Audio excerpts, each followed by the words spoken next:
கேரள சட்டப்பேரவையில் சபரிமலை ஐயப்பன் கோயிலில் தங்க நகைகள் திருடு போன விவகாரம் தொடர்பாக விரைவாக விசாரிக்க வேண்டும் என எதிர்க்கட்சி உறுப்பினர்கள் அமளியில் ஈடுபட்டனர். எதிர்க்கட்சி சட்டமன்ற உறுப்பினர்கள், அங்கு காங்கிரஸ் உள்ளிட்ட எதிர்க்கட்சி சட்டமன்ற உறுப்பினர்கள் சபாநாயகர் AM சன்சீரின் இருக்கை மீது ஏறி அந்த போராட்டத்தில் ஈடுபட்டனர். அப்போது திடீரென சபாநாயகர் பேரவையிலிருந்து வெளிநடப்பு செய்தார்.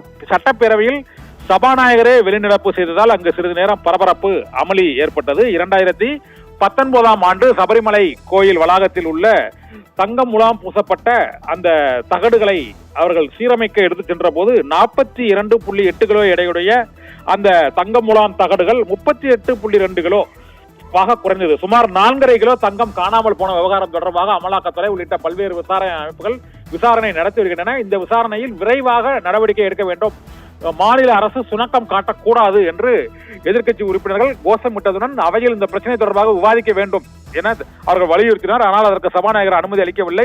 இதனால் சபாநாயகரின் இருக்கையின் மீது ஏறியே அங்கு காங்கிரஸ் உள்ளிட்ட பல்வேறு எதிர்க்கட்சிகளை சேர்ந்தவர்கள், அங்கு ஆளும் இடது ஜனநாயக கூட்டணி அரசு பதவியேற்றுள்ள சூழ்நிலையில் அங்கு காங்கிரஸ் கட்சி மற்றும் பல்வேறு கட்சிகளை சேர்ந்த எதிர்க்கட்சி உறுப்பினர்கள் சபாநாயகரின் இருக்கை மீது ஏறி அங்கு முழக்கங்களை எழுப்பினார்கள். அப்போது திடீரென சபாநாயகர் AM சன்சீர் அவரது இருக்கையில் இருந்து வெளிநடப்பு செய்தார். சபாநாயகரே பேரவையில் வெளிநடப்பு செய்ததால் அவை நடவடிக்கைகள் அடுத்து ஒத்திவைக்கப்பட்டன.